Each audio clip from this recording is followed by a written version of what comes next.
Imaginez, vous avez 22 minutes. 22 minutes pour explorer un système solaire entier. 22 minutes avant que tout disparaisse. Et vous recommencez, encore et encore. Outer Wild est un jeu d'exploration spatiale sorti en 2019, développé par Mobius Digital. Et ce jeu a bouleversé ma façon de voir ce qu'un jeu vidéo peut accomplir. C'est pour ça qu'on va en parler aujourd'hui. J'ai longtemps hésité à faire cette vidéo, parce que Outer Wilds est un chef-d'œuvre. Un de ces jeux tellement parfait, tellement unique, que j'avais peur de me louper. Peur de ne pas lui rendre justice, peur de gâcher l'expérience à quelqu'un en disant trop. Parce que voyez-vous, Outer Wild repose entièrement sur la découverte, sur votre découverte. Et moi, je dois vous en parler sans ne rien spoiler. C'est comme essayer de convaincre quelqu'un de lire un roman policier en lui expliquant pourquoi c'est génial sans mentionner l'intrigue, les rebondissements ou la résolution. C'est un exercice délicat, mais aujourd'hui, on va tenter le coup. Et je vais être honnête avec vous dès maintenant, cette vidéo va être frustrante parce que je vais vous parler d'un jeu exceptionnel, probablement l'un des meilleurs que j'ai jamais fait, et je ne pourrai pas vous expliquer pourquoi précisément il est si bon. Donc voilà le deal, je vais vous parler du concept, du gameplay, de ce qui rend ce jeu unique, et de son DLC, Echo of the Eye. Mais je ne spoilerai aucune découverte majeure. Si vous voyez quelqu'un qui va en parler dans les commentaires, soyez cool, utilisez des balises spoiler. Allez, c'est parti. Vous êtes un Earthien, une espèce d'alien à 4 yeux qui vit sur Timber Earth, une toute petite planète cosy, avec des geysers et des forêts. Et aujourd'hui, c'est le grand jour. Vous partez pour votre premier voyage spatial. Vous êtes le nouvel astronaute de la Outer Wilds Venture, une sorte de programme spatial artisanal et bon enfant. Vous discutez avec les habitants, vous récupérez vos codes de lancement et on vous donne quelques conseils. Direction l'espace, le système solaire entier s'ouvre à vous. Et à partir de là, le jeu dit vas-y, explore. C'est tout. Pas de quête principale, pas de marqueur, pas de va parler à un tel et puis reviens, rien du tout. Le système solaire est là, devant nous, avec ses 6 planètes principales, ses lunes, ses stations et ses secrets. Et vous pouvez aller n'importe où dès maintenant. Oui, vraiment n'importe où. Dans ma première partie, j'avais choisi la planète la plus éloignée. Mais rien n'empêche de commencer par n'importe laquelle. Il y a Léviat, une planète océan avec des tornades géantes. Son bronze, une dimension végétale terrifiante. Les sablières, 2 planètes liées par un transfert de sable. Gravité, une planète qui s'effondre sur elle-même. Et d'autres lieux que je ne nommerai même pas. Et puis, 22 minutes après le début de votre exploration, le soleil devient une supernova. Tout explose et vous mourrez.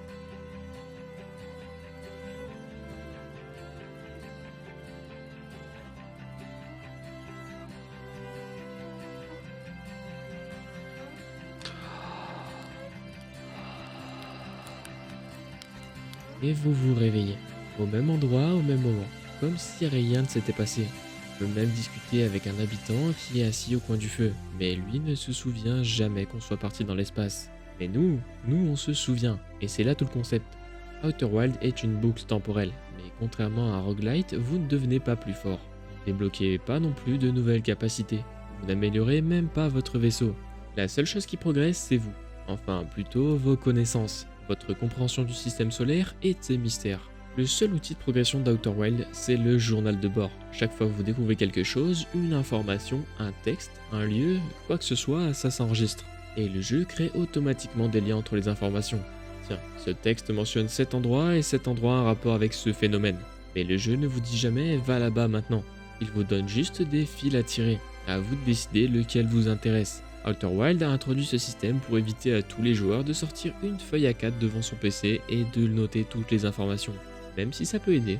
Outer Wild, ce n'est pas votre histoire, c'est l'histoire des Nomai, une civilisation alien disparue qui a exploré ce système solaire bien avant vous. Ils ont laissé des textes partout, des questions, des théories, des découvertes et des échecs. Avec votre traducteur, vous lisez leurs conversations, vous suivez leur raisonnement, vous comprenez ce qu'ils cherchaient. Et petit à petit, vous réalisez que tout est connecté. Par exemple, ce symbole que vous avez vu sur cette planète, il réapparaît sur une autre. Cette technologie que vous ne comprenez pas, un texte sur une autre planète l'explique. Ce phénomène bizarre que vous avez observé, il a une raison, et elle change tout. Si vous avez joué à Return of the Obra Dinn, où vous devez reconstituer ce qui s'est passé sur un navire en observant des scènes figées, c'est un peu la même philosophie.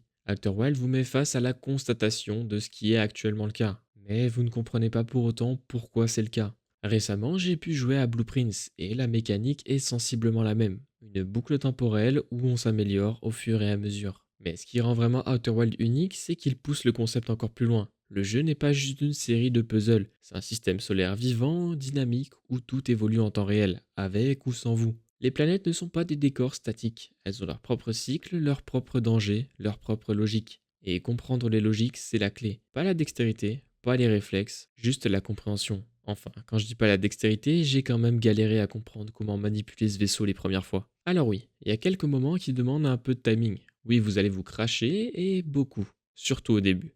Oui, vous allez mourir de façon stupide et frustrante, mais ce n'est pas un jeu de plateforme ou un Dark Souls spatial. La vraie difficulté d'Outer Wilds, c'est de se poser les bonnes questions au bon moment, de remarquer les détails et de faire les liens. Et quand vous faites une découverte majeure, c'est vous qui l'avez faite, pas le jeu qui vous l'a donnée. C'est votre épiphanie. Et croyez-moi, vous en aurez plusieurs. Et c'est si satisfaisant. Parlons du gameplay pur. Outer Wilds, c'est avant tout piloter votre vaisseau et votre combinaison spatiale. Elles fonctionnent toutes les deux avec des propulseurs et du carburant. Pas de boost infini. Vous gérez votre carburant, votre élan, votre trajectoire. Au début, c'est maladroit. On part souvent en vrille, on rate souvent nos atterrissages. Il arrive même de perdre son vaisseau dans l'espace et de dériver à jamais. Mais petit à petit, on apprend, on comprend les orbites, on anticipe les mouvements, les trajectoires des planètes. Et ça, sans aucun système de compétences, juste vous qui devenez meilleur. Vous avez quelques outils simples pour vous aider.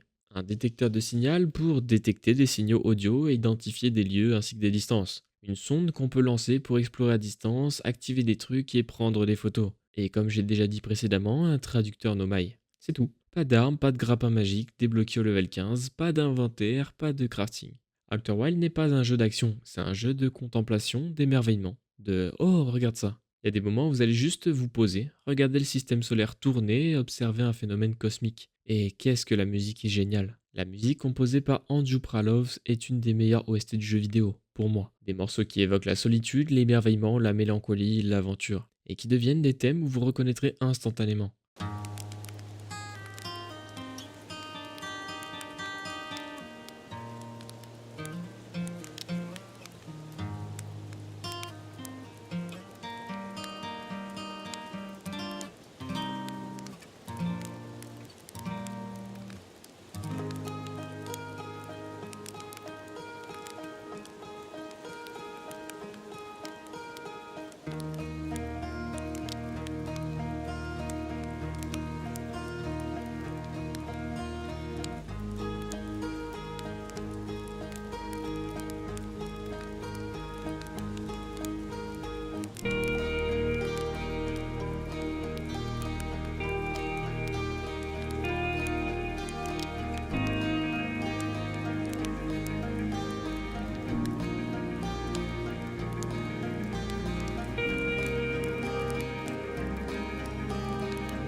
Outer Wilds, c'est aussi un jeu imprévisible. Vous pouvez mourir écrasé par une météore ou happé par une force gravitationnelle. Noyé, brûlé, éjecté dans l'espace après un crash. Et parfois, vous vivez des moments que les développeurs n'ont probablement même pas anticipés, parce que c'est un système émergent. Les planètes bougent, les éléments interagissent, et vous êtes là au milieu à improviser. La courbe d'apprentissage de Outer Wilds est unique et propre à chacun. Au début, vous êtes paumé, vraiment paumé. Puis vous commencez à apprendre des petits trucs. Et soudain, tout s'accélère. Les pièces du puzzle s'assemblent.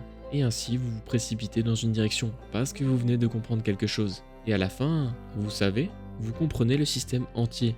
Et c'est magnifique et déchirant à la fois. Mais comme je vous ai dit, je vais éviter de vous spoiler. Donc on va passer au DLC. Le DLC de Outer Wilds se nomme Echo of the Eye. Il est, à mon sens, tout aussi bien que le jeu principal. Il est sorti en septembre 2021, 3 ans après la sortie du jeu original. Ce DLC s'intègre au jeu de base, et il ajoute une toute nouvelle zone à explorer, une nouvelle civilisation à comprendre et de nouveaux mystères. Et surtout, une ambiance radicalement différente. Parce que voyez-vous, Outer Wilds c'est l'émerveillement cosmique, c'est coloré, lumineux et aventureux. Bon ok, il y a une exception, c'est Sombron, c'est ses poissons. Mais c'est l'exception, pas la règle. Echo of the Eye c'est différent. C'est sombre, oppressant, claustrophobe. Le DLC prend comme une petite graine d'horreur de Sombron et en fait l'axe principal. Il y a des moments, je vais pas vous mentir, où j'ai eu peur, genre vraiment peur. Des moments où je ne voulais plus avancer, où j'ai failli abandonner, où j'ai dû faire une petite pause. Le plus fou, techniquement vous pouvez esquiver une bonne partie des moments les plus horrifiques. Il y a des moyens, des stratégies, des astuces pour éviter les situations les plus stressantes. Perso, j'en ai esquivé pas mal, mais en faisant ça, l'ambiance est là et la tension est présente. Echo of the Eye joue sur des peurs primales, le noir, l'inconnu, la poursuite, l'isolement, les fonds marins.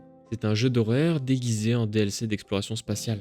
Sans spoiler, le DLC introduit une nouvelle espèce alien, différente des Nomai, avec leur propre histoire, leur propre technologie, leur propre approche du problème central du jeu. Et leur histoire est liée au monde principal. Elle ajoute des couches, des nuances, des questions que vous n'étiez même pas posées. Le gameplay change aussi, parce qu'Echo of the Eye mise beaucoup sur l'exploration à pied, sur les zones plus fermées, plus labyrinthiques. Il y a des puzzles environnementaux, plus de moments où vous devez observer, attendre et chronométrer.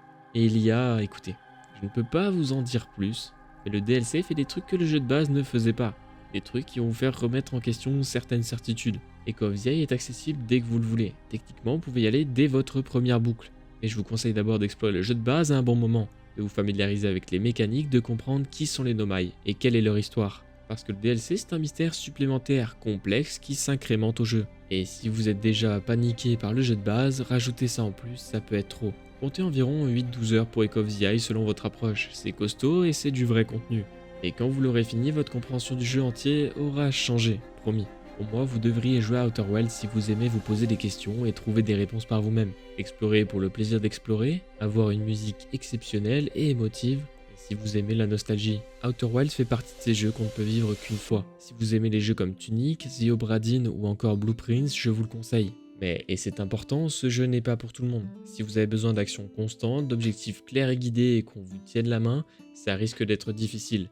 Mais c'est un vrai défi à relever. Une fois que vous connaissez les réponses du jeu, vous ne pouvez plus les oublier. Vous ne pouvez plus revivre cette première découverte. C'est à la fois la plus grande force et la plus grande faiblesse du jeu. C'est magnifique et unique, mais ça ne dure qu'une vingtaine d'heures, et après c'est terminé. Alors si je peux vous donner un conseil, n'allez pas chercher de guide ou de solution. Vous gâcheriez juste le jeu. Prenez votre temps, ce n'est pas une course.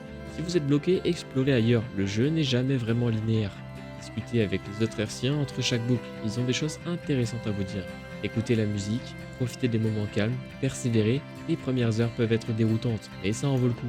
Outer Wilds est pour moi l'un des meilleurs jeux jamais créés, un chef-d'œuvre d'exploration et de narration, avec un game design intelligent.